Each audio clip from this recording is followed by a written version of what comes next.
record. Thank you. I was just saying that.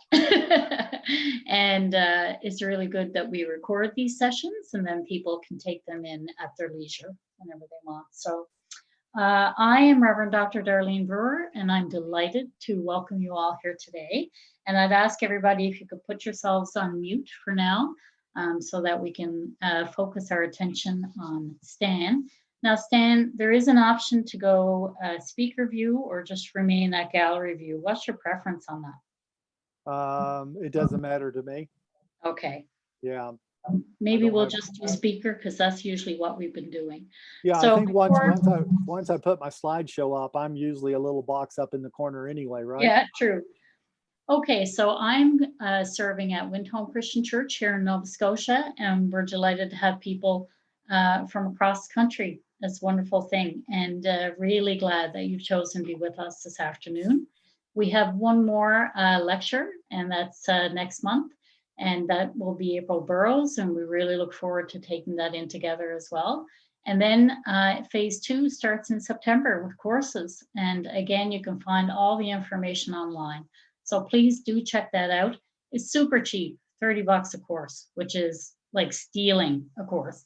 And we have really, I mean, the mix of people who are teaching is really phenomenal. So I'm looking forward to a bunch of them myself.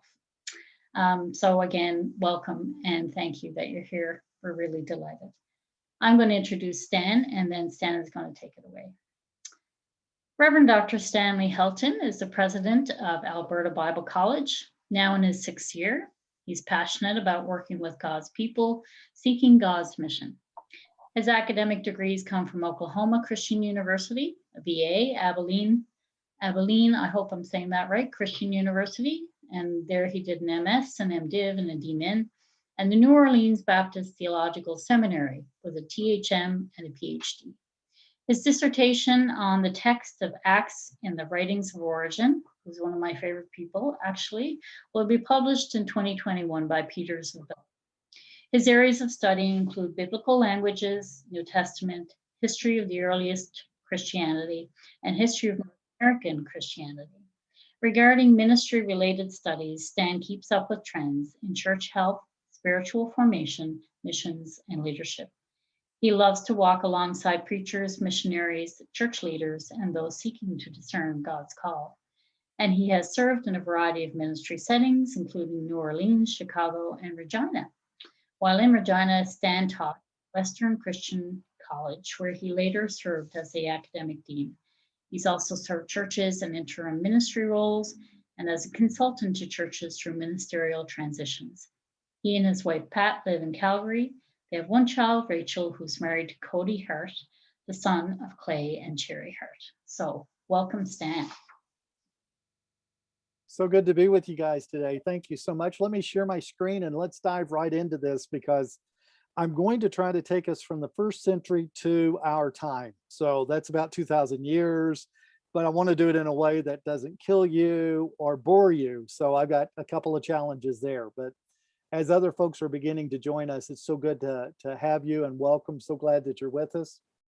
So let me share my screen and we will get started.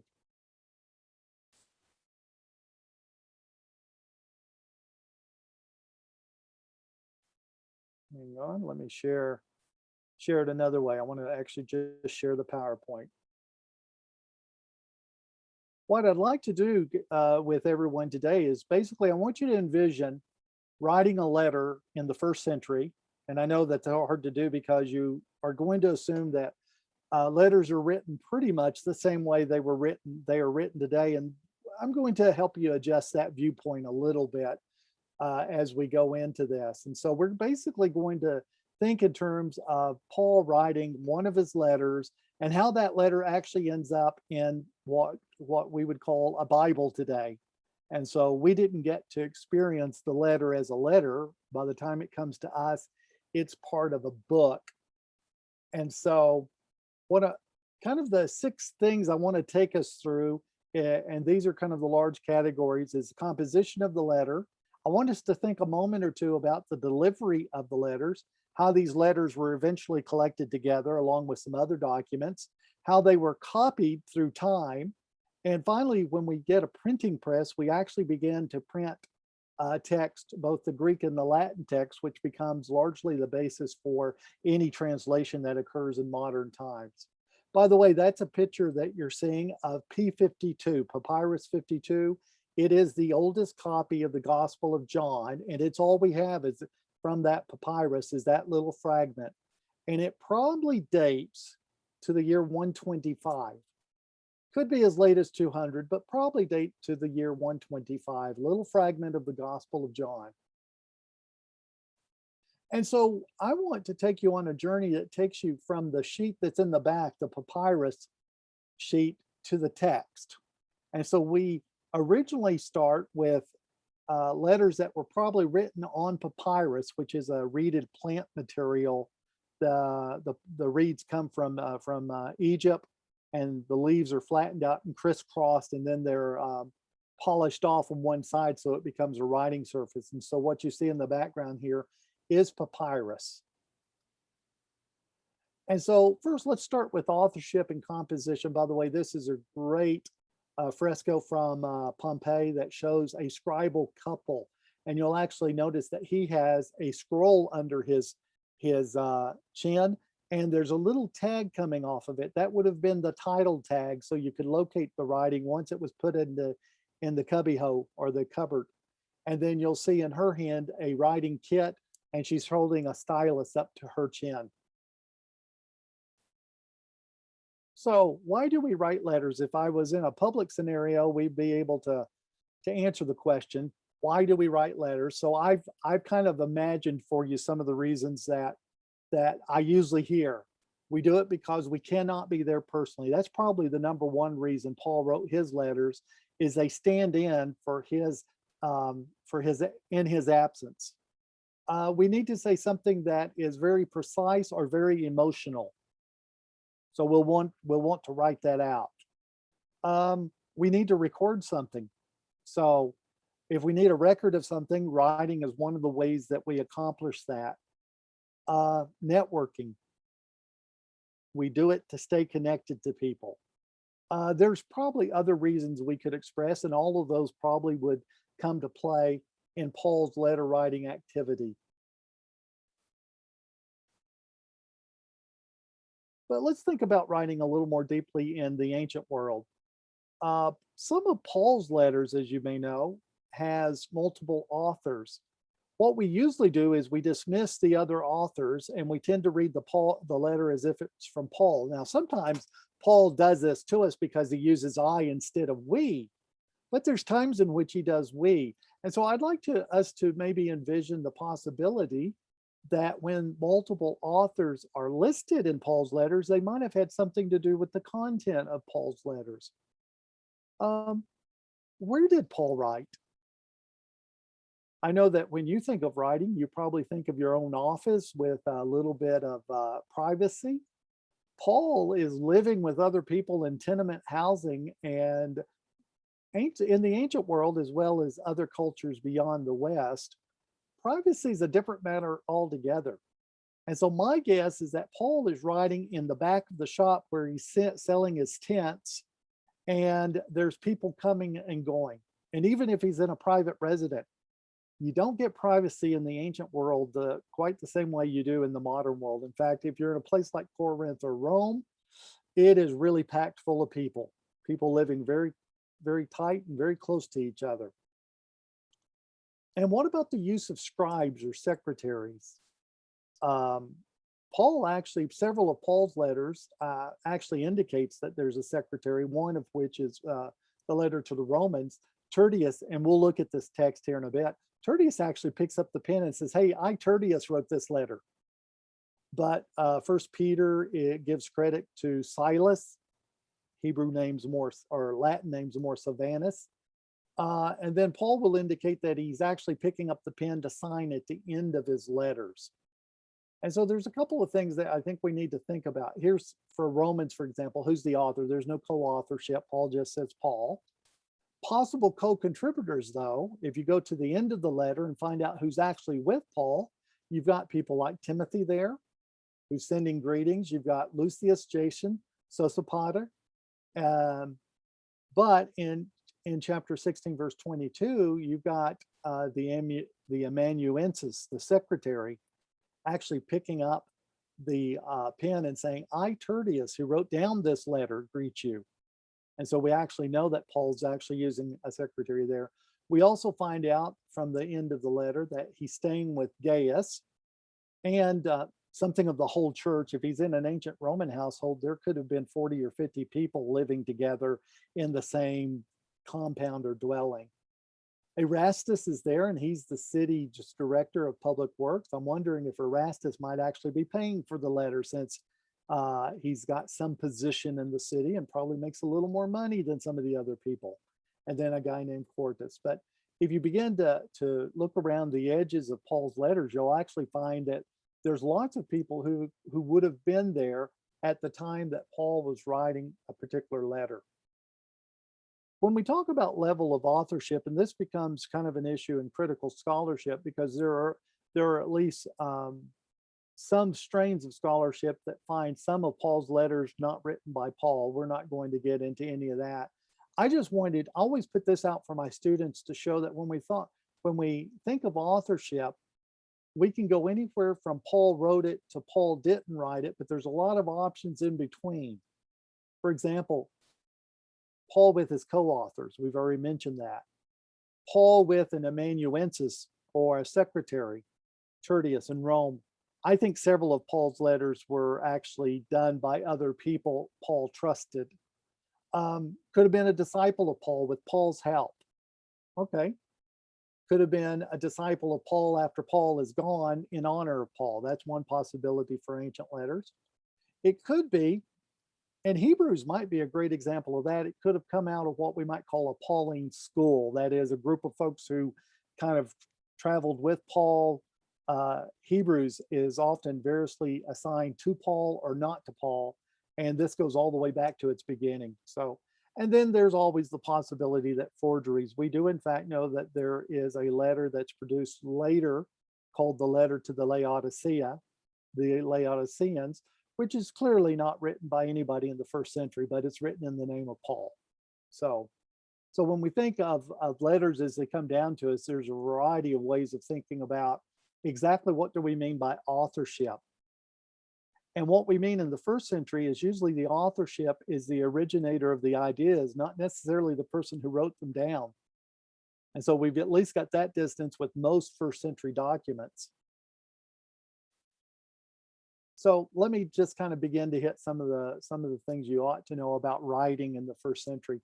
People would compose letters in crowded spaces, not in privacy. Unless you're a governmental official, you're not going to get a lot of privacy. And even then, somebody would have probably been in the room helping you write the letter. Paul's co-authors probably contributed to the drafting of the letter. By the way, one of the practices in the first century was to kind of scratch out the draft on some wax tablets before it actually got written to papyrus, partly because getting a letter officially written was an expensive enterprise. And I'll share some of that information with you. Writing a letter was a relatively difficult process. For us, it's been a relatively easy process. It's fun to ask a live audience, if anybody actually still sends letters. Do emails count as letters, or emails letters? Well, anyway, Paul would either draft the letter or he dictated to a scribe. And when you look at 1 Timothy, 2 Timothy, and Titus, you will find a diction that doesn't sound like Paul's earlier letters, but scholars who've looked at it closely says, but gee, it looks a whole lot like Luke. And guess who was with Paul at the end? Luke was there. Okay, maybe. Paul would have paid, and this is I think something that a lot of folks don't know. Paul would have paid a professional scribe, or would have had somebody in his ministry pay for a professional scribe to do the finished 2 copies. And this is, I think, important. One of the things that we've really discovered about ancient letter writing, everybody in the ancient world, at least if you were writing something that you wanted to make sure you saved a copy of, you actually had to have 2 of them printed. And so you had the original and then you had a copy. And when you think about this, this makes a lot of sense, because you would have kept one and you would have sent the others. In fact, as we've collected the ancient writings of people like Cicero, Some of the letters that were not in Cicero's collection were in other people's collections because they received those letters. And so one of the ways that we compile the writings of an ancient author is both from what's left over from the author, but also what's left over from the recipients to collect them together. And so we know that it was standard practice in the ancient world to produce at least 2 copies. And that really kind of makes sense when you think about it. Delivery. This is interesting. If you didn't work for the government, you had to find some person going in the direction that you wanted to send a letter. So delivery would need to be arranged with someone going in the direction of the intended recipient. And by the way, Paul, if you're reading closely, you'll find that Paul will often mention that person as the one who will explain the things that didn't get mentioned in the letter. And so the letter carrier is actually often mentioned in these ancient letters. Letters were not closed. That is, you didn't finish a letter until you had a letter carrier secured, which meant is that you kept the letter open-ended. And I'm going to share with you 1 Corinthians. We're not going to have time to look at the text, but 1 Corinthians 16 is a letter that seems not to be able to end. That is, it kind of closes out, then it says something else, and then it closes out again, and then something else, and then it closes out. That's probably an indication that a letter carrier hadn't been secured. And Paul says, oh, by the way, I need to also mention this, or I need to mention this. And so it gets added. And so a letter is actually not a finished letter until a letter carrier is found to take that letter on to the next place. In some cases, official, and it seems to be the case with Paul, letter carriers, particularly if they were trusted, would generally be the first oral reader of the letter. And they would also be the first interpreter of the letter, which kind of makes sense because the person just came from the person that was sending the letter, right? And letters could take weeks and months to finally get to their intended recipients. And somebody just did a recent study of a collection of letters that they know never made it to the recipients. And so we know for a fact, well, we've got Canada and the US Post. We know sometimes letters don't make it.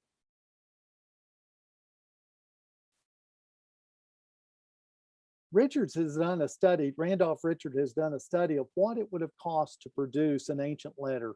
And this, I think, was surprising the first time I saw it, because a scribe got paid per line. And so when you find an ancient letter that's been written by a scribe, you will actually, you can look very close and you can actually see that they've actually scored the papyrus so that they have lines on which to write very carefully and very precisely.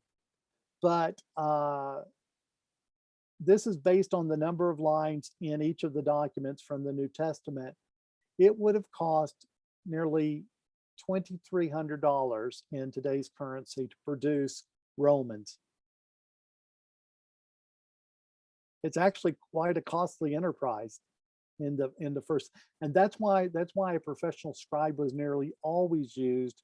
Is it was the way to actually save money by having someone who could write very precisely. And as you get to look at some of the manuscripts I'm going to share with you, you'll get to see how tightly packed this writing is.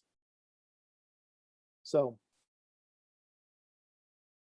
I'll let you look at that a bit. By the way, you're welcome to my slideshow. Just let me know that you want it, and we'll make sure it's available for you. So here's some samplings from the New Testament that kind of plays out some of the things I've talked about. For example, we've got co-authors. I've picked 1 Thessalonians here because Paul, Silas, and Timothy's mentioned.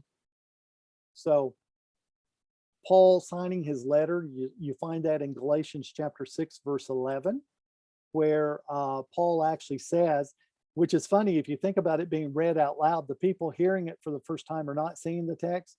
But the scribe would have, or the deliverer would have said something like, see the Lord with what large letters I'm writing with.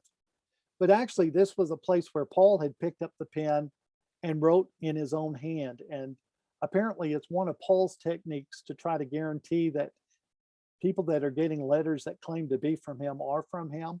And so there's a couple of places you can find this place where it appears that Paul picks up the pen to kind of close out the letter. And so there's a couple of those. Colossians and Second Thessalonians. And then I shared with you that First Corinthians 16 is a letter that doesn't seem to want to end. And I think that may be an indication that the letter's carrier was not totally secured. And so Paul kept adding things, as days and weeks went on.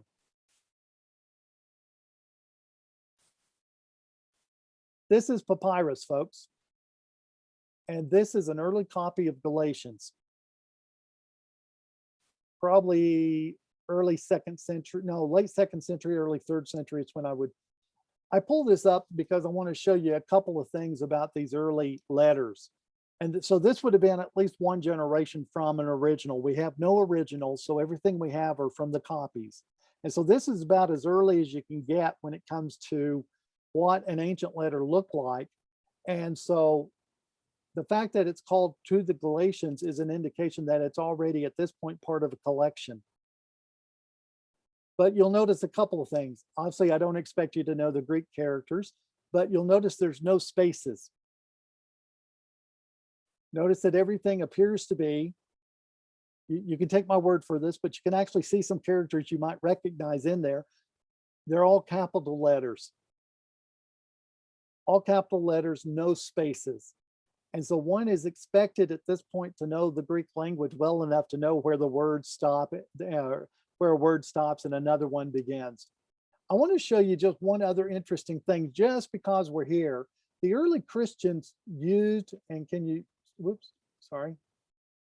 Hang on, let me fix that. But you guys can see my cursor, right? Where I'm, okay. Notice there's a line right above that text. That is actually an abbreviation for God. And you can go down here, there's another abbreviation. There's an abbreviation for Kyrios. Why are they abbreviating? Because these words show up often and it saves paper. So also notice that you can see how the reeded plant is actually crisscrossed too. You can see the fibers tearing loose. And so you can see fibers going down, but you can also see fibers going across. And notice that there is some use of space. Notice that there's a space there between words. And so there are some indications on where words began and where thoughts began, but largely this is what a first century or a second to third century manuscript, and I would say a first century manuscript would have looked very much like this too.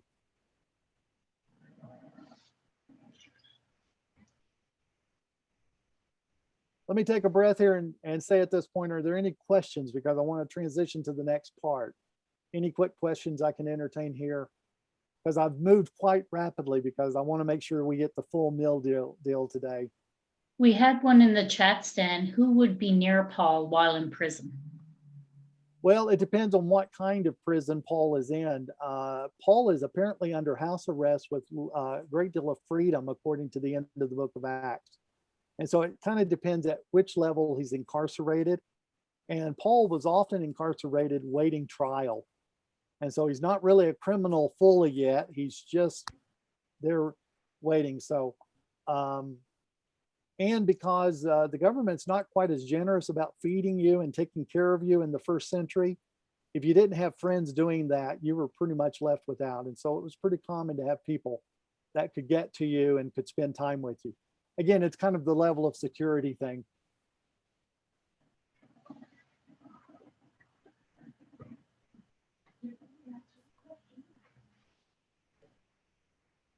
All right, I'm going to move on. Let's talk about delivering the mail. How did this happen?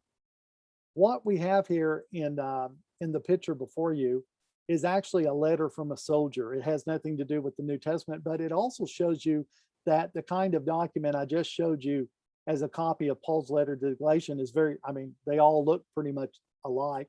See the large capital letters and largely not a lot of spaces between words. But this is a sample from the first century of a letter from a soldier, and it would have been carried by the Roman Empire and their mail system or their system of delivery. Okay, to send a letter in the ancient world, you would have made a copy to keep for yourself. You would have found somebody to carry the copy. That person has to be traveling in the direction that you want them to go. That means that it could be carried over land or sea. And oftentimes over sea was the more precarious, because if the ship went down, your letter didn't make it. And as I've suggested to you, that with Paul's letter carriers were often trusted people in ministry, and they were often the first readers. And let me give you a couple of some evidence of that. This occurs at the end of Colossians. Tychicus will tell you all the news about me. Well, how is he going to do that? He's carrying the letter. He is a dear brother, a faithful minister, and a fellow servant in the Lord. I'm sending him to you for the express purpose that you may know about our circumstances and that he may encourage your heart. So it seems likely that Tychicus is the carrier of this letter. Romans is a fascinating letter because Paul is writing it for lots of reasons, but he has a recommendation in Romans 16 for Phoebe, who is a deacon, a minister, depending on how you translate the word, of the church in Caesarea. I ask you to receive her. Notice he's sending her. I'm asking you to receive her in the Lord in a way worthy of his people, and to give her help, give her any help she may need from you, for she has been a benefactor, a patron of many people, including me. So he's sending somebody of significance in the life of the church to the Roman church. Now, if you read the rest of Romans chapter 16, you'll see that Paul greets a variety of people in different, what appears to be house churches in Rome. And so Phoebe is not just carrying this letter to one group, but she's carrying it to multiple groups and probably reading it over and over again. By the way, anybody that wanted a copy of this letter at that point would have had to pay for it themselves. And that may have went on too, because people would have valued a letter from Paul possibly. Now, remember, Paul's not exactly liked in his own lifetime, so it might have been later before folks figured out we really ought to save Paul's stuff. But these, I think, are two clear examples of the letter carriers being named in the documents themselves in our New Testament. Over time, it becomes important to begin to collect copies. And so basically, once the letter is delivered and then people begin making copies of it, then it's no longer, it becomes something different than just a letter. It becomes part of other letters. And so I'll share some text with you that kind of shows this in process here in a bit. But somewhere along the way, somebody says, we've got to collect this stuff together and we've got to keep it. And they're going to keep it in a book instead of a letter. Originally, the letter would have been delivered as a single document. It wouldn't have looked like a book. We'll talk a little bit about books and those kind of things here in a bit. Let me give you a couple of samples that comes, one from the New Testament, one coming right after the New Testament. In Paul's letters to the Colossians, the text reads, after this letter has been read to you, see that it is also read in the church of the Laodiceans, and that you in turn read the letter from Laodicea. And so very early on, there appears to be letter swapping going on between Paul's letters and the various churches. I told you that a later writer actually created a letter to the Laodiceans because he loved Paul so much, but Paul didn't write that one. We may actually have the letter to the Laodiceans in our New Testament. It's entirely possible that it could be Ephesians, because the phrase in Ephesus in the beginning of Ephesians doesn't occur in all of the early manuscripts. It's almost as if Ephesians serves as something of a circular letter. But the fact is, we don't know what we don't know what about it. What about anything really about the letter to the Laodiceans, for sure. So, but we do have an indication in a letter that suggests that the early churches are swapping Paul's letters around. They're sharing Paul's letters. I want to read for you now a little piece from a document called First Clement. First Clement is a letter that's written about the year 97. So it's written about the same time as our book of Revelation. And it is a letter from the church at Rome to the church in Corinth. And historically, it's always been presumed that Clement wrote it, even though his name doesn't show up in it. But the certainty that it's a guy named Clement that wrote it. And Clement is sometimes listed in the list as the third bishop of Rome. However, seriously, we can take those early, Pope lists. But here's this line from First Clement: take up the epistle of the blessed Paul, the apostle. What did he first write to you in the beginning of the gospel? Truly, he wrote to you in the Spirit about himself, Cephas, and Apollos. It's apparently a reference to First Corinthians. But this shows us that the folks in Rome and the folks in Corinth each had a copy of that letter by the year 97. So it shows us that these letters are getting some circulation fairly early on. Listen to this one that comes, this comment that comes from Polycarp to the Philippians, which again is about the year 110 to 117. For neither I nor anyone like me can keep pace with Paul. When he was with you in the presence of the people of that time, he accurately and reliably taught the word concerning the truth. And when he was absent, he wrote you letters. If you study them carefully, you will be able to build yourself up in the faith that he has given to you. So Polycarp is writing the Christians at Philippi, and he's able to say, oh, by the way, Paul wrote you, which means that Polycarp is either familiar with or has a copy of Philippians, and he's assuming that the Philippian church still has a copy of Philippians.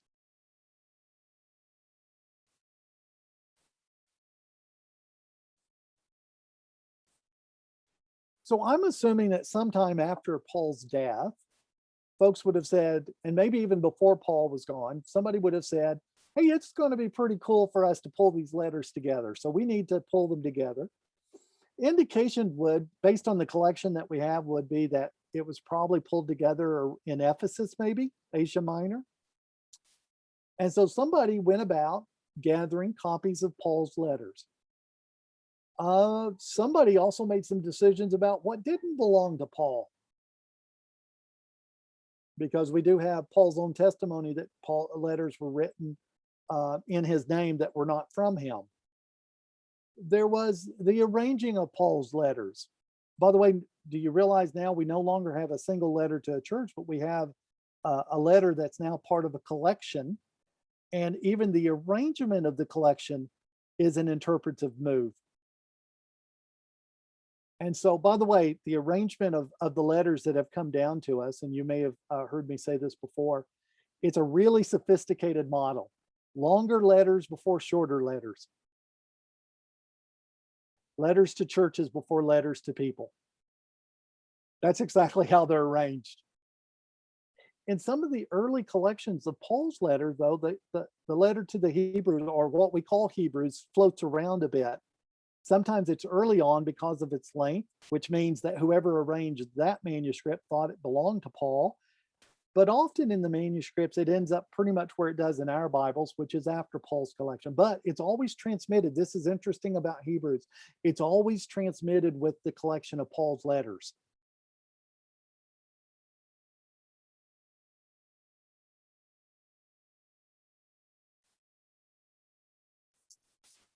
Here's a kind of a larger kind of a telescoped view of a papyrus collection.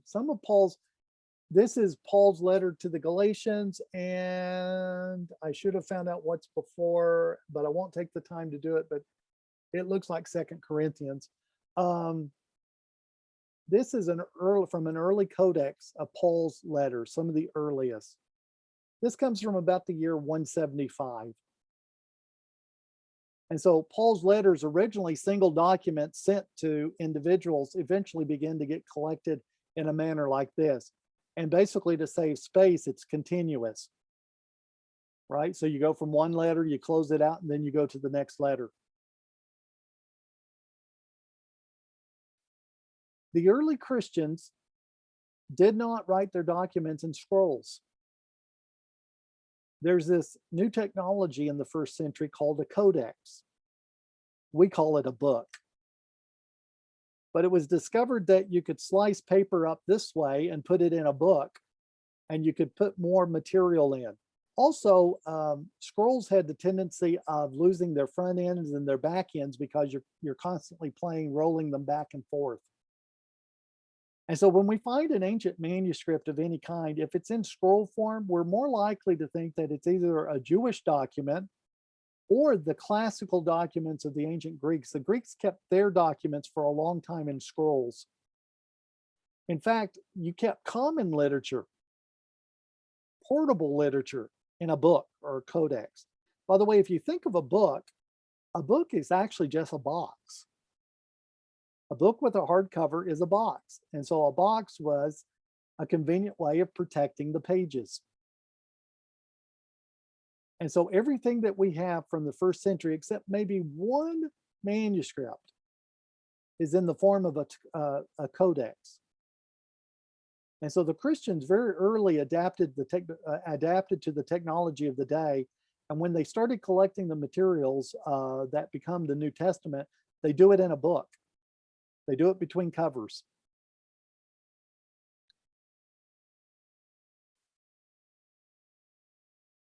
And so in the earliest days, the Bible, the New Testament, that's what we're going to limit ourselves to today. The New Testament was actually transmitted in several books or volumes. And so when we find these early collections before the 5th century, 4th or 5th century, when we start putting the Bible, the New Testament, all in the same book, this is basically how they're transmitted. The manuscripts of the Gospels would have gone together, Matthew, Mark, Luke, and John, but not always in that particular traditional order. Something interesting, Acts is never with the Gospels. There was a group of writings that were passed around as Paul's collection, and then Hebrews sometimes early in the collection, sometimes late, I've already mentioned that. The Catholic letters, Catholic meaning universal at this point in history, or the general letters, it's the one that's circulated with Acts. Acts is always circulated with the general letters.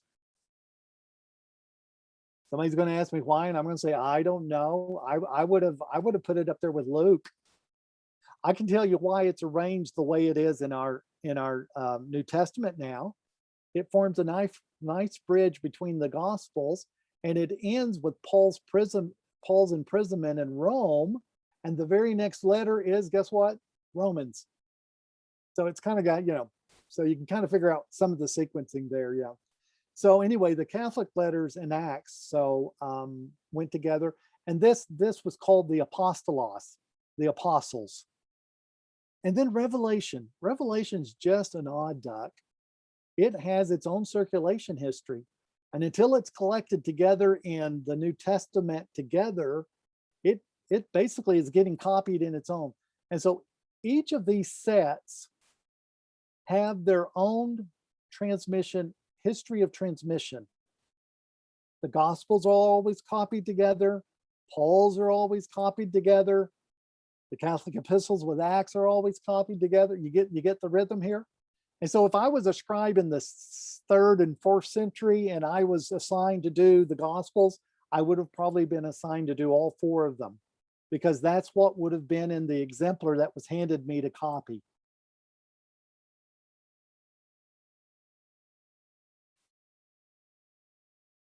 And of course, what happens after this point? It's copies of copies of copies.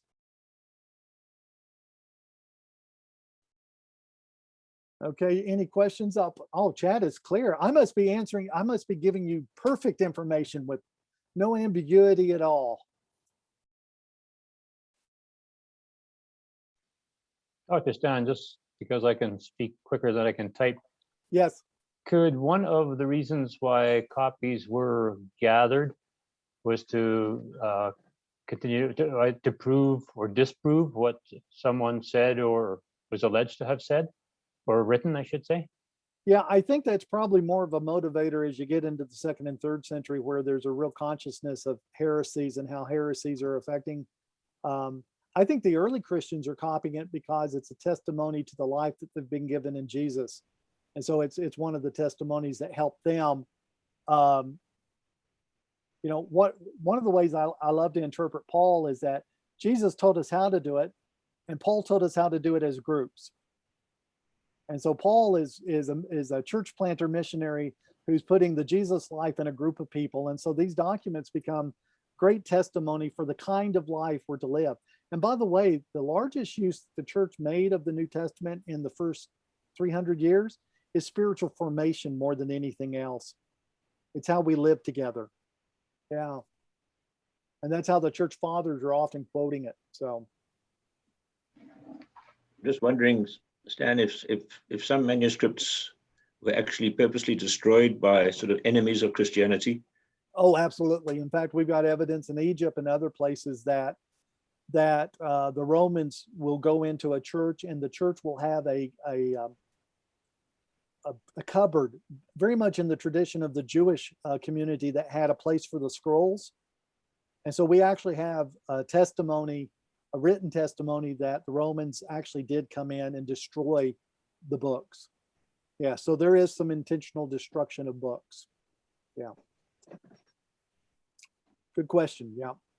So Origen, one of my favorite guys, Darlene, Origen will in fact have, he will be in charge of the catechetical school, the school of training young disciples in Caesarea.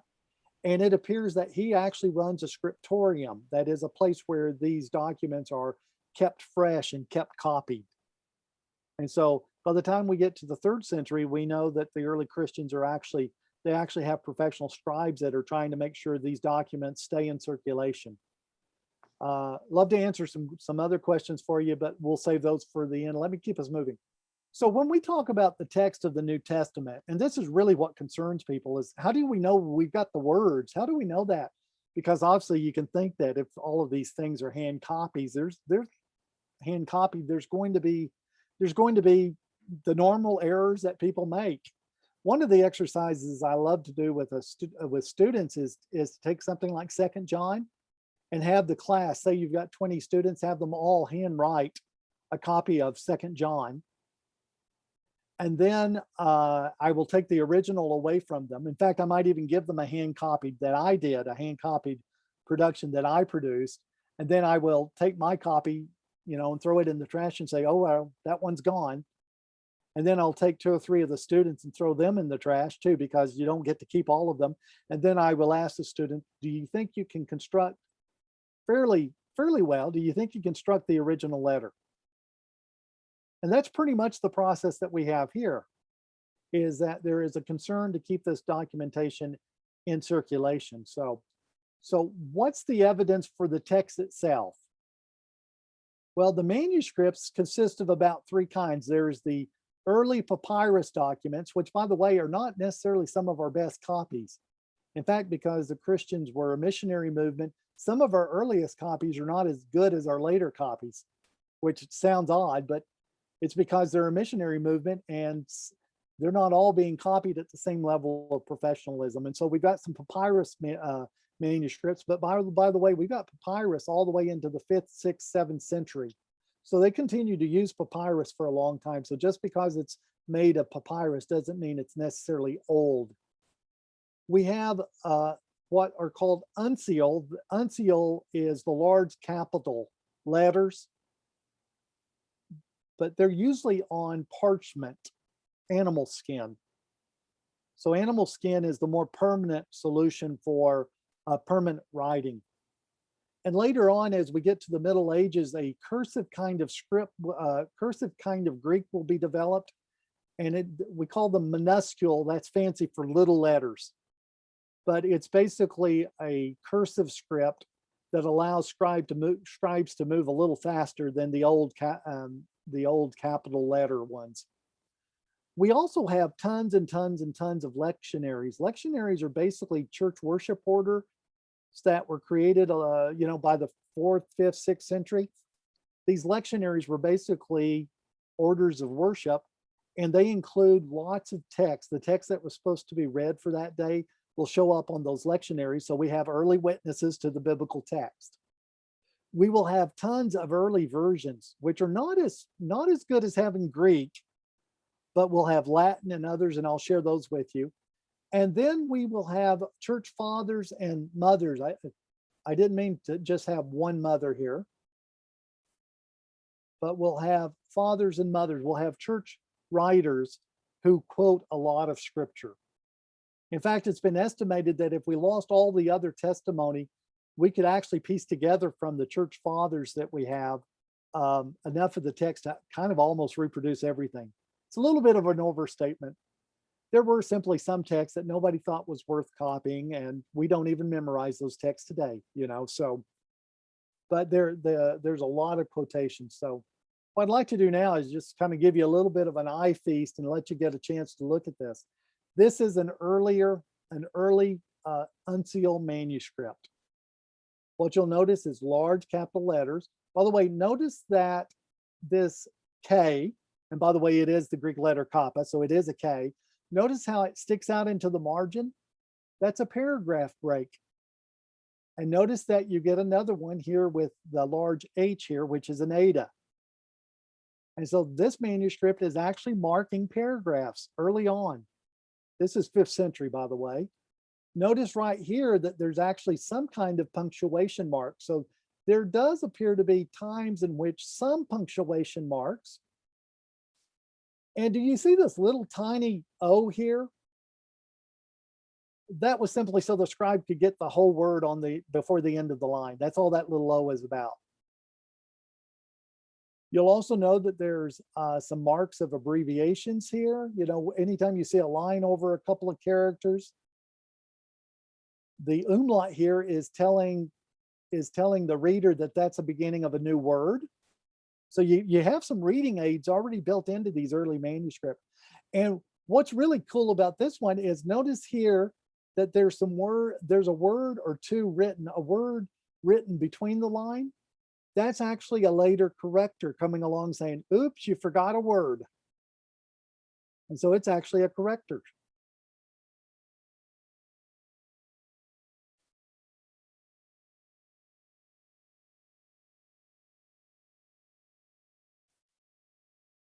Here's a couple of images from Codex Alexandrinus A and Codex Vaticanus B. These were probably written pretty near the same time, as you can probably tell from their style. But notice the columns.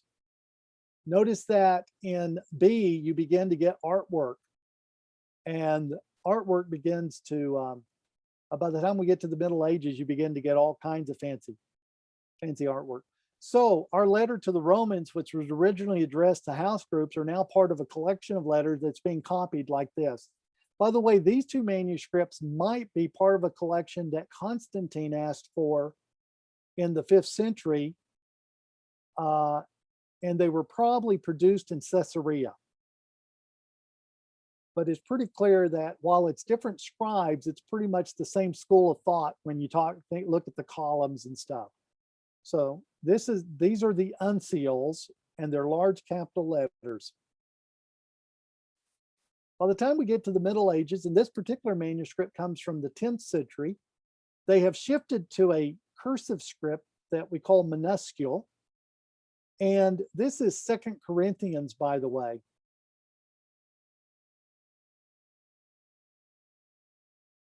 And while it looks a little more complicated, once you learn the script, it's actually quite easy to read.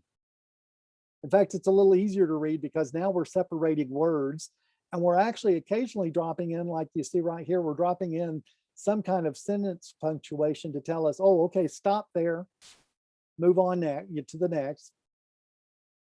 And so this is from Codex 33 is the number that it's been assigned. And it's called the Queen of the Minuscule because it's one of the most beautiful manuscripts available, but it comes from the 10th century. Again, somewhere along the way, somebody would have copied an old uncial, old capital letter one, and turned it into this. But this 10th century manuscript, there's a likelihood that the exemplar, the one that's being copied, actually comes from the 5th century. And so this is how the manuscript is kept, how the text is kept alive.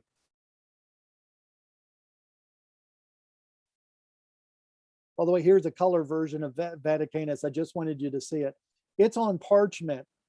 And if you were able to look very close at it, and I don't think I can probably do it in this format, is you can actually see along the edge here, let me use my cursor here, along the edge here, you can actually see the parchment puckered where the hair used to be on it. And by the way, this is the beginning of the letter to the Hebrews, is what that says right up there. And let me give you a look at Codex Sinaiticus. Isn't that a beautiful book?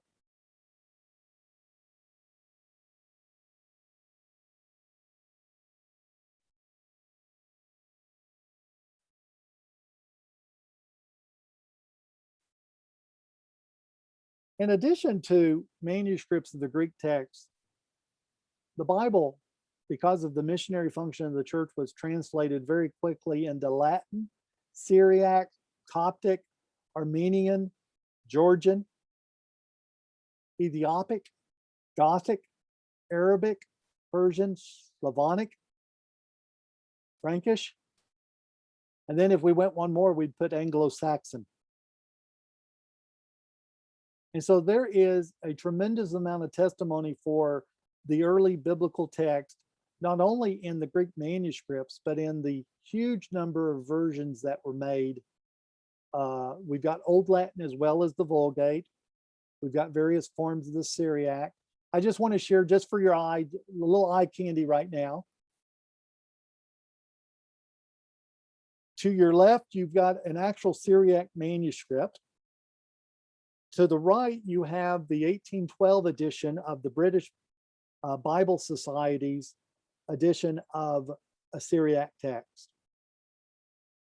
Syriac, by the way, is the language that's between Aramaic, which is probably the mother tongue of Jesus, and Arabic.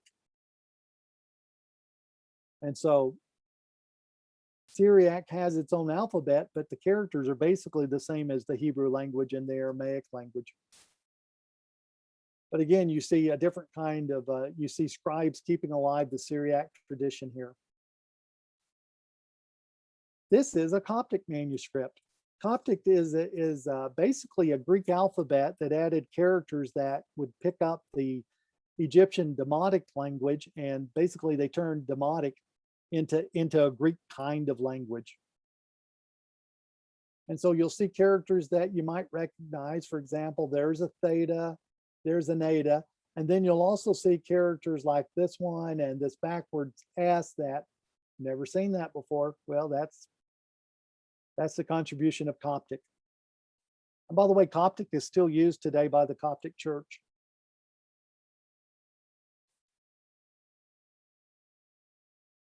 By the time we get to the Middle Ages and later, illuminations of manuscripts become amazing. The first one to your left is from the Book of Kells, and the blue and reddish color artwork is from the Morgan Bible, the Morgan Crusaders Bible. So as we go through time, the manuscripts become quite elaborate in terms of the artwork that's in them. And that's, for me, often as amazing as some of the text. And if you look here, you can probably tell that this is the beginning of the Gospel of Matthew. So it's kind of cool when you're looking at an old language and you actually say, I kind of recognize that word. I think I know what it is.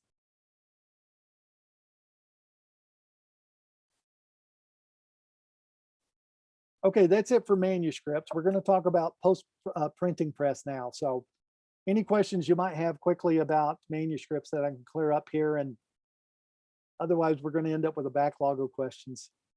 So I just want to take anything that's on the fly. Yeah, Graham, what are you thinking? Yeah, I'm just thinking that while you're speaking here, my wife Colin's next to me, making notes, so that maybe she'd be able to tell somebody else what you've been saying, you know. Mm-hmm. But I would imagine that in these old days, when people were listening to these texts being spoken about, the people that were listening probably had incredible memories, Mhm. and maybe, I mean, probably astounding memories. Whereas we rely on note-taking to be able to prompt our memories. I would imagine that, because I'm sure the people who listened in those days were taking notes. Mhm. And yet, because there were so few manuscripts available, they had to really try and memorize what they were hearing. This is my thinking. I don't know what is known in fact about that. Well, Graham, in fact, during most of history, most folks have not been literate. And so most folks would have heard the Bible more than they would have read it with their eyes. By the way, there's this great text in Revelation chapter 1, verse 3 that says, blessed is the one who reads and those who hear.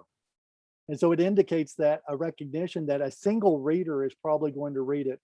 The Protestants would later falsely accuse the Catholics of chaining the Bible to the pulpit so nobody could have it. That wasn't exactly what was going on. They were chaining the Bible to the pulpit so it would be there for public reading when it was time to read it. Because if somebody stole the only Bible of the parish, then we're in trouble.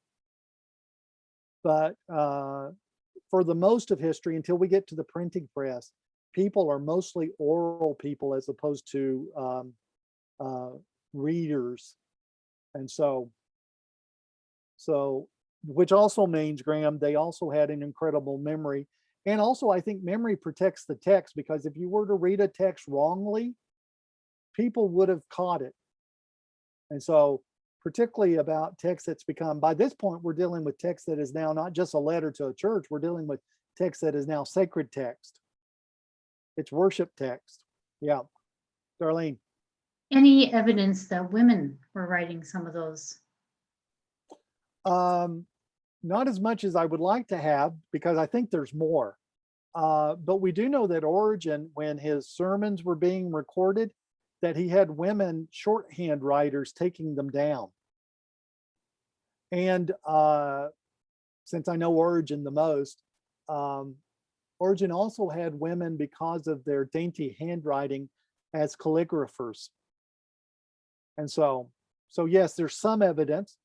Most of our scribes are anonymous, though, as you well know, and we don't know whether it's men or women. You know, on a rare occasion, we actually do get the name of a scribe, but not often. Yeah.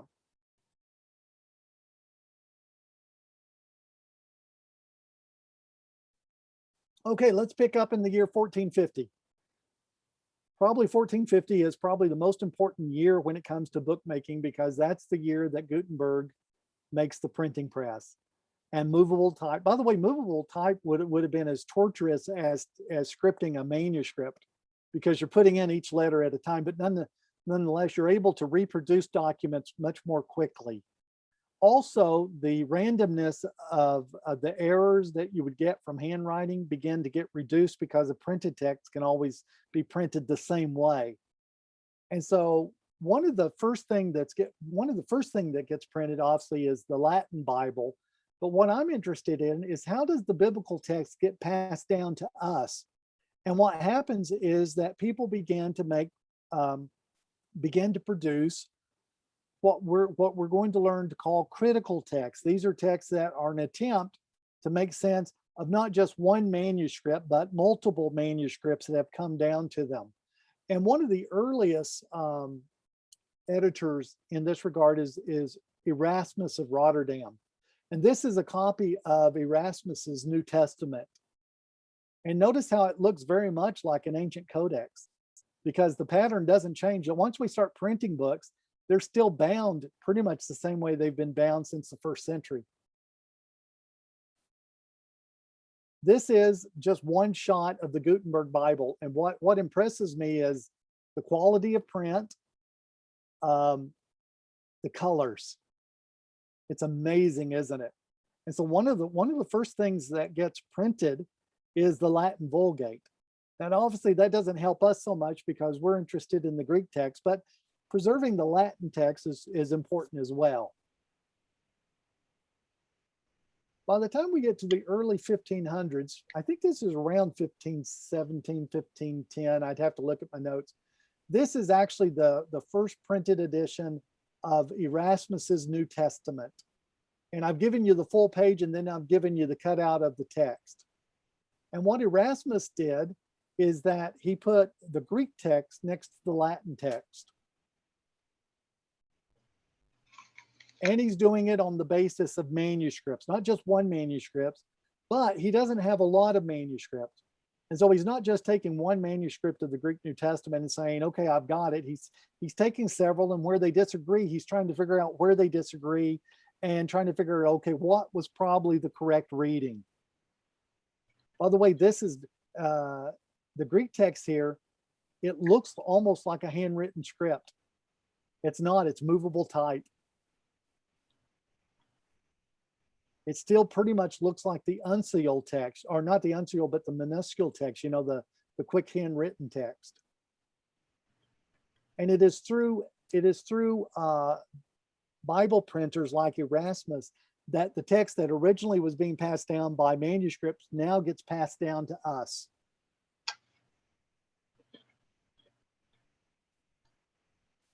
By the way, I just want to show you one typographical features. Notice here at the bottom that we get it, Yenuit, that's the end of that word, and then the next word, Uzziah. That was so that you could line up, because you're doing multiple pages and you're cutting them and you're putting them back together. It's so you made sure that you got the right page next to the right page. And so notice that you've got text here at the bottom and text here at the bottom. That's in order to match the first couple of words on the next page as they're piecing it together. It's a beautiful text. I want to share this text with you. This is the 1546 edition of the Stephanus Bible. Stephanus is largely using the text that's being passed down by Erasmus. The most important copy of Stephanus to know about is the 1550 edition. It's the one that's going to become called the Textus Receptus and is going to be the basis for the King James. But it's simply a printed text that is basically a collation of manuscripts. The reason I want to share the 1546, and forgive me, this is my brag moment of the day. This book actually belongs to me. I own this book. These are from my book. We were able to purchase a copy a year ago before COVID, a year and a half ago before COVID. And this is the 1546 edition of Stephanus's text. And let me show you another page of it. Here's the Latin introduction. And then over here is the beginning of Romans. And again, doesn't the text look like it's written by hand? It's movable text. In fact, if you want to check it out, look at this delta right here on this word that looks like yod, and go up here and look at this delta here, and you can tell that it's exactly the same delta. Now notice also they've got a delta that connects to the next letter, and it's also the same as this one here. But it's movable text. And so these manuscripts are the ways in which, these printed copies is the way the text has continued to be passed down through history. There's a whole lot to say here. I'm grateful for the folks who made the production. Wonderful.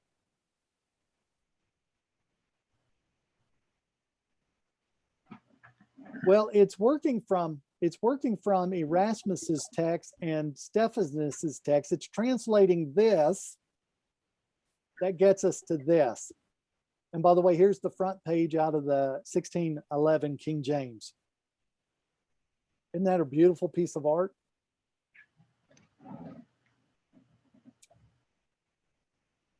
Let me share with you. By the way, a lot of folks don't know that the King James is not the first English translation. There is quite a history of English translation.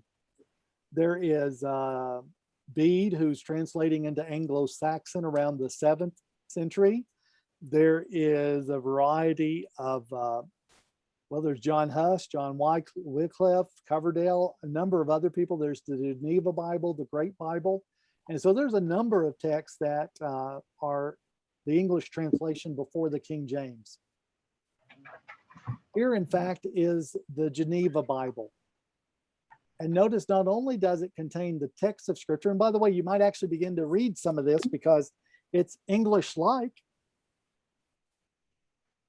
And so I've printed a full page on one side, and then on the other side, I've given you a close-up so you can actually look at the text. But this English text is simply a translation of the critical texts that are being pulled together by Erasmus and Stephanus and others. And one might be a bit surprised that, in fact, there's lots of marginal notes early on. There's a lot of political politics or religious politics taking place in those notes too. It's one of the reasons the King James is being translated is because the current monarch at the time would like to eliminate some of the other stuff in the earlier Bibles. We'll not get into the religious politics of the matter. And let me share with you, this is the first page of, or the first page of Genesis in the King James of 1611.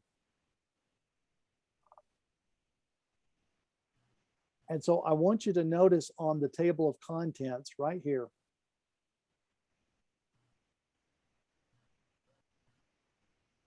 the King James Bible originally transmitted the Apocrypha. And so the removal of the Apocrypha from being in the Bible is a post-Reformation thing. But remember, the Reformation started in 1517, and this is 100 years later, 1611. And the Great Bible, by the way, I think it's the Great Bible. It could be the, no, I think it's the Great Bible, which the Pilgrims bring to North America, also contained the Apocrypha.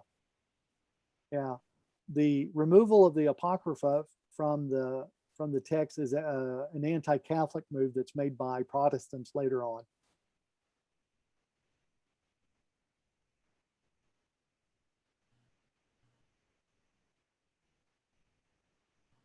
It is a beautiful text, isn't it? The care that's given, but notice that even the King James comes with its marginal notes. And those notes are often sometimes pointing out places where the Hebrew or the Greek has been difficult to translate into English, or where it's just so uncertain. The scholars want to say, hey, here's our best guess at this word. So how do we manage, by the way, since the time of the King James, we've actually found our best manuscripts. So when the King James was translated, we didn't even have access. The scholars of 1611 didn't even have access to what we would consider some of our best testimony for the text of the New Testament. So how do we keep up with, and by the way, new manuscripts are being added almost daily. It's amazing, particularly in the last 25 years, the number of manuscripts that have been found in various monasteries, various libraries that are now part of the collection of manuscripts that we now use to make sure that we've got the wording of the New Testament. So how do we keep up with it? Well, we do it through what's called a critical text. And I want to introduce you to this. Also, so you can show off to your friends, you know, what you can say, hey, I know what a critical text of the New Testament looks like. This is von Soden's critical text. What I want you to notice here is that at the top of the page, there is the biblical text. By the way, this happens to be Matthew. And then underneath it is what's called an apparatus, this here. This here, and it's in code. You have to learn the language. I mean, it's got its own code. But what's going on here is that the editors are telling you what the various manuscripts actually read and where you can find those readings. So it's an accounting of the manuscripts. And then at the bottom, there is a secondary one that deals with other wording. But both what these apparati is the plural, but we tend to say apparatuses today. But what they do is they basically tell you, here's the readings that are available in the manuscripts. So I want you to understand this. If there's a manuscript that reads something, we have it. Nobody's hiding it from you. There's no secret conspiracy to change the Bible. There is an attempt, however, to make sense of the large manuscript tradition. The Bible of an ancient, as one of the ancient works. By the way, all ancient works come to us through the process that I just talked about, the scribes making copies, the printing press, and all that. With the Bible, because of its value to the churches particularly, we have copies and copies and copies. In fact, somebody says, if you were to look at all the fragments we have of the Greek New Testament, we've got about 5,000 various pieces, manuscripts, etc. So there's lots of evidence for the text of the New Testament. And so today, this is what two of the most popular critical texts look like. The one on the left is the Nestle-Aland text. Nestle-Aland, the editors, and it's edition 28. So it's out in its 28th edition. And it's been published since the beginning of the late 1800s, early 1900s. And the text that's on the right is the United Bible Society's text. Notice basically I've pulled Romans 6 for us since we've tried to keep up with a particular letter. It is now in its 5th edition. And the scholars who've worked between them have actually agreed on the text. So the text is virtually the same in both of them. What's different is the kind of apparatus that you have at the bottom. The Nestle-Aland text is designed for scholars, and so it has a little bit different information than the United Bible Society's text, which has information that's valuable for Bible translators. Hang on, I'm going to show you how to read this a little bit here in a little bit. I just want you to know that there is, scholars have available, you can have a copy if you want it, a copy of the text that not only has the reading of the text, but it also has the various readings that are available in the manuscript. I'm going to give you a sample here in a moment. Tyndale has recently produced a new readable text that looks like this. And what's interesting about it is that it's arranged the books. The books are not in the typical order that you would expect it. They've arranged the books in the way you would have experienced it in the manuscripts. And they're also indenting the way the ancient manuscripts used to mark off paragraphs. And then it gives you a little bit of an apparatus, but it's only giving you the stuff that they say most variants in the manuscripts aren't even worth mentioning. So we're only going to mention those that we think are worth the time. And so that's what you end up with in this particular text. So what I want you to walk away with is not confusion here. So I hope that's not happening to you, but the notion that if there's a reading available in the manuscripts, we know what it is. And when new ones are found, if there are new ones, when they're found, they're added to the next edition of whatever the critical text is. So they'll be in Nestle-Aland's 29th and UBS's 6th when it comes out, if there's a need for one to come out. So while I was at New Orleans Baptist, I was able to work on a dedicated apparatus. And so I give this not as bragging rights, but simply proof I really did work on this thing. And this particular apparatus is available in the Bible software. So it's not generally available in a written form, but it's available in Logos, it's available in Accordance, and BibleWorks, all contained it. And I just want to give you a sample of what's in here so that you can see it. There is a text that's received quite a bit of attention of recent, Mark 1:41, because it says in some manuscripts, it says that Jesus is angry instead of Jesus was compassionate. I think this is a really odd move on the part of translators that are going for it because I simply don't think it has the evidence. This word here is the word compassionate. And these are the numbers of the manuscripts. Every manuscript is identified by some kind of a number. These represent the manuscripts that have it. And so manuscript 01, 02, 03, 04, you get it, has this particular reading. I realize you can't read that word, but it's the word for compassion. There are 1, 2, 3, 4, 5. There are 5 manuscripts that has the same words with an alternate spelling. So for whatever reason, the scribe put an eta instead of an iota. But nobody's going to walk away saying this text means something different than the previous one. There are 3 manuscripts that again has a little different reading. And I'm looking at this word and I'm saying, you're not a word. That's not a Greek word. And so I think it's probably a misspelling. But 3 manuscripts actually has that reading. And then there's 1 manuscript that has one other variation and it's located on the end of the word, which by the way, the pronunciation between this one and this one is exactly the same. Splagnitheses, splagnitheses. You're not going to hear it by the ear. And then there is 1 manuscript, 05, that has angry, just 1. And I'm going to say angry doesn't win the day for me, but there are some of the recent translators have gone that direction because it's the harder reading and it's hard to explain harder readings. So when you're working with manuscripts, we kind of favor the harder reading because it tends to explain the easier readings. It's really hard to explain it the other way. Why would somebody, when the text says splagnes, go with angry? Okay, here's the point I want you to see. Only 1 manuscript has angry. Everything else basically gives testimony to the same reading.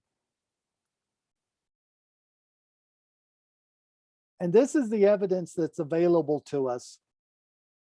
If you want to go look for it on any place in the Bible where there's a variant that's been created by a scribal slip error. Let me show you a couple of more things. F1 refers to a group of manuscript, which is called family 1. And it's saying that all family 1 manuscripts read this. All family 13 manuscripts. When you see these capital letters, that's referring to the majority text, which is the Byzantine Greek text, Textus Receptus. So now it's talking about printed text. And oddly enough, it's suggesting that the SBL Bible is going with the reading angry. Okay, so I hope that's not confusing. I hope it's clarifying. And I hope you get a great deal of confidence out of the work that's being done in textual criticism. This really is kind of the state of the art of textual criticism. So if you were to ask me, how certain am I of the New Testament text in terms of the wording that we have? Even the most skeptical scholar, Bart Ehrman, will tell you the New Testament text is the most evidence witness text of the ancient world. So I'd go 99%. So what we're doing in terms of textual criticism often is trying to figure out those 1 or 2 loose ends that we have. But overall, we've got a well-documented text. And so we've walked through composition. So you kind of envision how Paul, in a crowded room perhaps, wrote the letter, how the letter was delivered by somebody that was trusted, how eventually the letters are collected together, how over many centuries they're being copied so that they stay in circulation as manuscripts wear out, how then those manuscripts become Greek text, how those texts then are translated. And then if I was to add 7 and 8, I would say editing Greek and Latin text and more translating. And if I was to add 9 or 10, I would say editing Greek and Latin text and more translating. And the next step is editing Greek and Latin text and more translating. That's where we are. And so that's kind of the grand overview of basically how the New Testament comes down to you. I hope you have kind of an overall sense of how it went from a letter to a collection, to being copied, to being printed, to being translated. And if you've got that in your head, you basically have the process of how this has worked. Darlene, that's it for the presentation. So I'm open for questions, comments, conversation. Stan, it's Jonathan Chapman. Hey, Jonathan Chapman, good to see you. It is absolutely marvelous what you've done today. It's just a superb overview of how it came to us and what kinds of things were done. I did have a couple of questions. Number one was, when we came to that last summary in terms of angry as being the translation versus compassionate, I wondered in terms of the chronology of the translations, whether the one that interpreted it as angry was one of the very first or it came at the tail end of the others. Actually, it's one of the earlier 4th, 5th century full Bibles. And so it's pretty much in the same age as 01, 02, 03, 04. So it's not our earliest witness. And notice that we don't have any papyri for Mark. In fact, Mark's one of the ones that we don't have early papyri for. Papyri is usually marked with a P in front of the number. And so the funny thing is that 5 is actually kind of a weird manuscript that we know is weird. And that's why I'm kind of surprised to see scholarship go with that. And so the newest edition of the NIV, I think, and the new RSV. So you'll see some Bibles going with that. I don't have a problem, Jonathan, with an angry Jesus. You can find an angry Jesus later in Mark. I just don't think you got an angry Jesus in this text. And so it's one of the places where I'm thinking, no, I don't know that you've got this right. And so if I was preaching the text, Jonathan, I would say, if your Bibles happen to say angry, most of the manuscripts say compassionate. And that's what I'm going with this morning. Good for you. I've always believed in the inerrant word of God. And the only challenge to that has been in my experience at Alberta Bible College when I was leading the chapel service. And I read a passage of scripture and I stumbled and reread it and stumbled again and reread it and stumbled again. And I could not figure out why it was that I just simply could not read this passage until I discovered that the article, the word "the," was repeated twice in the printing. So even our printed texts are not free of typographical errors.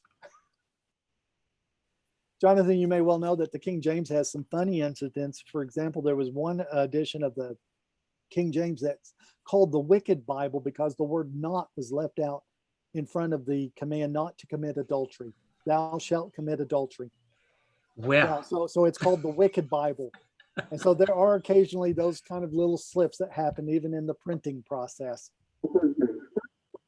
Thank you again, Stan. Hey, Jonathan, good. Stan, I'm just wondering if it's okay if we just close your presentation there, just so we can see everybody's face and see if there are hands raised and questions, that kind of thing. Sometimes it's easier to do that. Dr. Stan, I was going to just comment on, I believe it may have been the book, New Testament Documents, Are They Reliable? Yeah, by Bruce, yeah. And the contrast between other authors who wrote in the early centuries, historians, and their material seems to be accepted largely as truthful. And yet, you know, the scripture, which has, you know, like you mentioned, thousands of copies of even parts of manuscripts, is questioned sort of just with a sleight of hand. Yeah, and I think we have to separate the reliability of the text from the theological reliability of the text, because the conversation gets a little confused, because I'm talking about fairly a human process that you do with all literature.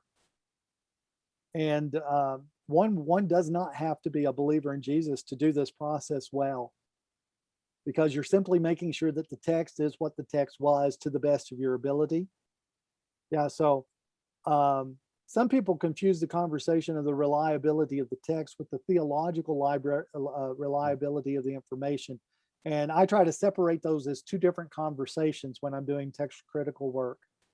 But you're right, I don't know that anybody really, in fact, I'm thinking Bart Ehrman, who is well-known textual critic, well-known critic, skeptic, agnostic, he will still say and I've known Bart for a number of years, Bart will still say that you've got a reliable text when it comes to the actual wording of the text. That's what's at stake there. Now, the concepts of the text, that's a different conversation, right? Yeah.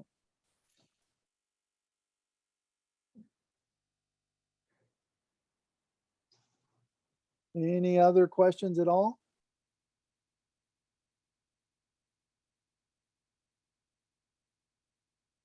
Stan, when you're asked what version of the Bible, which translation of the Bible would you recommend individual study or focus on? What do you have a preferred answer to that question? Yeah, the one they're willing to read. Now, I do put out some considerations there. For example, if you're looking for a study text, don't go with the Message. Eugene Peterson's lovely devotional writer. I appreciate the Message, but you can't study the text if you're trying to get a close read of the text. And so what I usually do is I invite people to get something that's idiomatic, you know, that it's really a legitimate attempt to say something in English. So New RSV, NIV, those kind of things. I also recommend that if you're particularly studious, that you get something like the New American Standard or the Old American Standard that leans towards the literal woodenness of the original text, and that you use those things in concert with each other. There are so many tools today that it's fairly easy to get access to a reliable English text. And by the way, if you're a particular nerdy Bible student and you've pulled out multiple translations, where the translations differ is probably where you need to do your most study. And so even your varying translations will tell you where the translators are struggling to get it right in English. With most of our translations, it's often just word order and choice of words. And if you step back and look at it, you say, oh yeah, that says the same thing, just different words. That's because translation is a dynamic process. Yeah. I remember my brother asking the same question that Shannon asked of a professor when he was in seminary. And all the professor would say to him was, learn Hebrew and Greek. Well, if you're going to be a teacher in the church, I would encourage you to find ways of getting access to that. Not that you have to do that. Yeah. What most pastors find out is that if they're able to marry themselves to one of the languages, it's one or the other. You have to take a pick because there's just not enough life in pastoral ministry to study Greek and Hebrew that much. So It just brought back that memory when she asked that question. yeah. Rod, I say find some good friends you trust that kind of do this stuff. And so you can always tag them and say, hey, what do you think about? Exactly. Sometimes we forget the church is a community and not just one individual. Yeah. That's right. I offered to study Hebrew, but it's all Greek to me.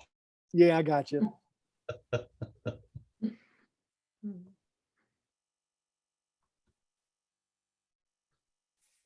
I like the presentation and all the information and the time that has been put into setting it up. The colors and the margin work and a lot of the graphics and the things that are in there remind me of a lot of the composers and music that was written around the same period. Yes. Yeah, they're often elaborate too. Pieces of music often have lovely artwork. By the way, when we talk about a manuscript, we also talk about two dates. I didn't mention this. There's the date of the material, that is when the material is actually made. By the way, they're doing DNA test on parchment, so they're actually figuring out where the actual cows came from that made the parchment or the sheep. Wow. And so it's helping them locate the manufacturing of it. So there's all kinds of really interesting things.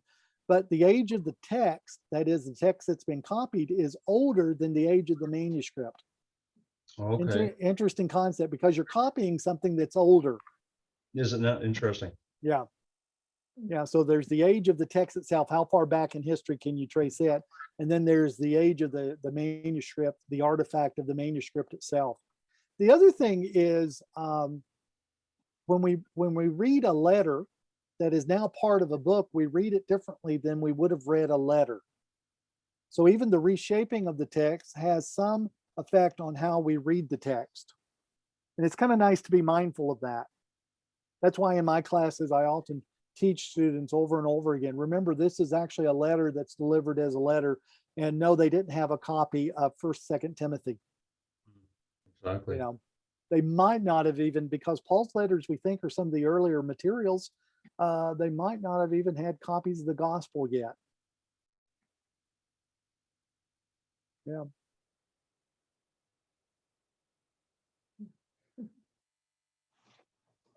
So folks, I'm fascinated by books and the production of books, and there is a lot to learn. By the way, as book publishing begins in Europe, it's actually very common for books to be originally produced without their covers, and you actually had to cover them yourselves. And so when you go into a medieval library, sometimes you'll see these books that are elaborately bound and they're all bound alike. It's because the folks who own the castle actually paid for the bindings and did that. So sometimes the text is actually made without the cover. So Just at yesterday's rereading, you mentioned the book Backgrounds of Early Christianity by Everett Ferguson. Yeah. It might be something that we might look out for. Yeah, well, that's one if you want to get background, but there's been some really good books about book production. Let me give you a scenario for the book of Acts. The book of Acts and Luke and Acts are about the size of a basic book in the ancient world. So how did one actually get a copy of the book of Acts? And Luke is a doctor. Luke is producing it. By the way, I think Theophilus, who's mentioned in the first of Acts, is actually his patron. He's actually the person. It's being dedicated to him because he's passing along.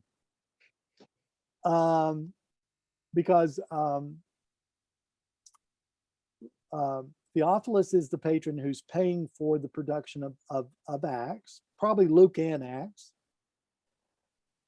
Theophilus would have had a dinner party in which he invited people over to hear a reading of the book.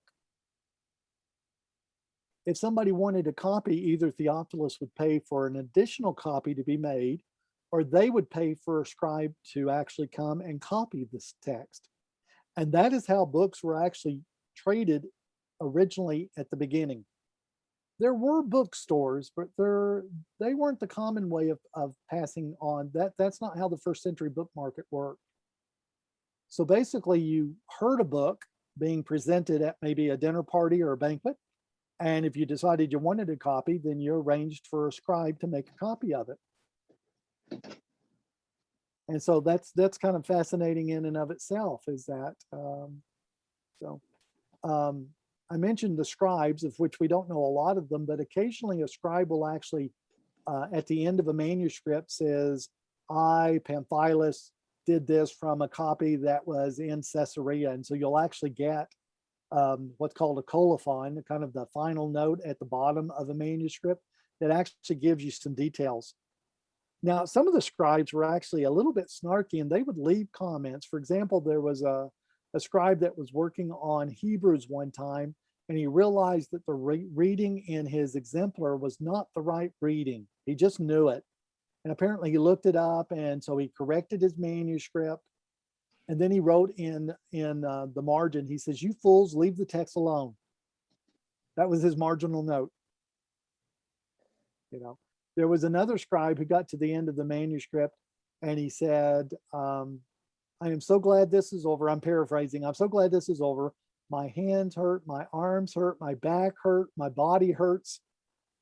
You know, and so you get a little bit of a complaint at the end of a manuscript from a scribe that because it was hard work. I mean, think of it. You're doing letter by letter and you're doing your best to make sure that you're getting your exemplar exactly like it is. Very tedious work. I understand, was there any regular proofreading by other scribes? Say that again. Were any of the, when the scribe copied a letter, would someone else routinely proofread what he has written? Yeah, hold on just a second. I'm going to share my screen for just a second.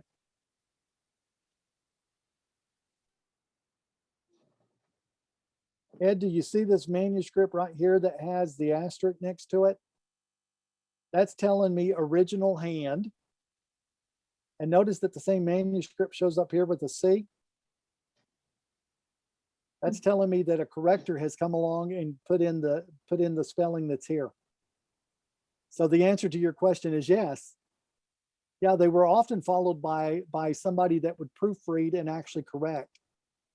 Because the ancients understood that this copying process was a tedious process, they anticipated that not everybody would get it 100% perfect. And so lots of the manuscripts have little correctors.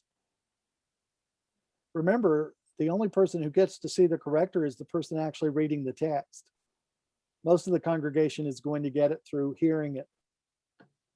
And so the answer to your question is yes, there's lots of evidence that they're being proofread and corrected. One of the things that we don't know particularly about Origen's scriptorium in Caesarea was, did they have essentially the ancient counterpart to a Xerox copier, which is you had one person reading it and 10 people making copies?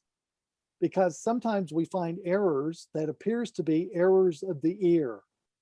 It's as if the scribe didn't hear the word correctly as opposed to seeing it. They didn't hear it correctly. And so it is entirely possible that there is some mass producing going on in places like Caesarea. And so Hence you the would, term copyright versus copyright. very good.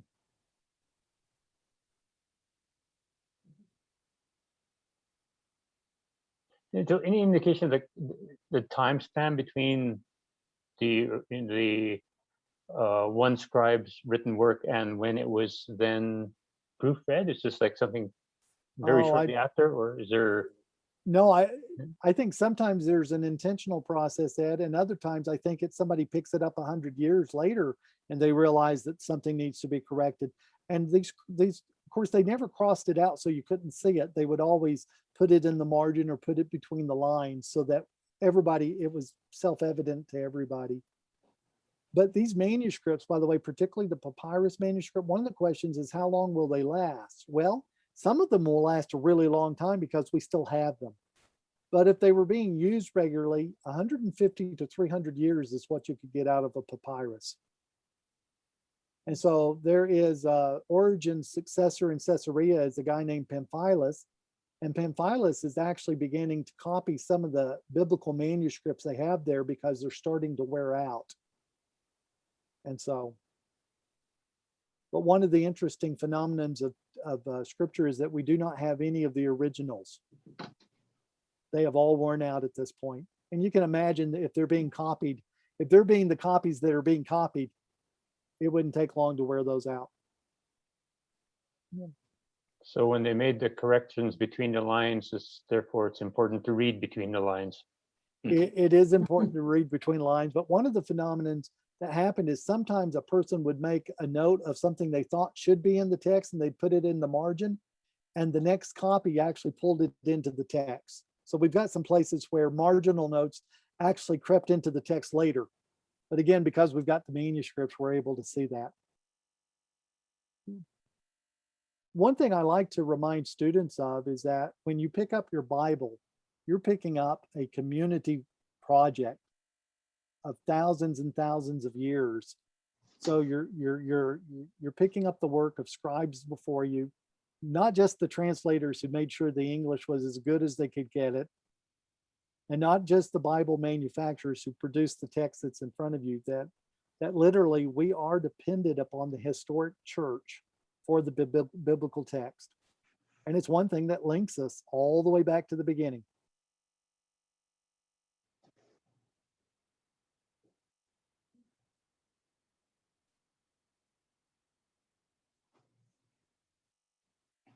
All right. Well, Stan, I must say, as has been said before, this was an incredible talk. You managed to summarized a very complex subject in about an hour and a quarter plus questions. So you did an amazing job. Thanks very much. Well, good. I hope it made sense. And so since you're saying it did, I'm glad of that. I might characterize it, Stan, as you being a font of knowledge. Oh, all the puns, they never end, do they? There's Hey, a Bill. question there, Stan. Can you recommend something like a Bible companion book, like a guide with the historical culture and political backdrop? Yeah. In some ways, the book I recommended yesterday would be Everett Ferguson's book on New Testament backgrounds, which covers the Roman, the Jewish, and the Greek backgrounds of things that show. In fact, he collected the material from the classical world for the purpose of it's the material you need to know to actually understand stuff you encounter in the Bible. So, Can you send me that link if you have it? yeah, I can. I'll Yeah. get that out to everybody. Yeah, it's a great book. It's the one book that I recommend that anybody that's going to do a deep dive in scripture really needs, because you can quickly look up what Jews, for example, if you're doing the topic of marriage, you can quickly look up Roman marriage, Greek marriage, and Jewish marriage. And you've got the basic information of how marriage was understood in the first century by these different groups. There it is. Yep.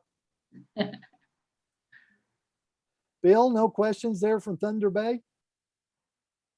No, we're good.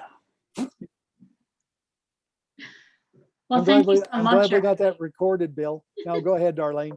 No, I was just going to say thank you so much, everybody. And it's really wonderful. It was a great conversation. And, you know, I think it's the kind of thing that leads to other questions, right? Which is wonderful. And that's the mark of a good scholar, I think, when you can have us asking more questions than we answer.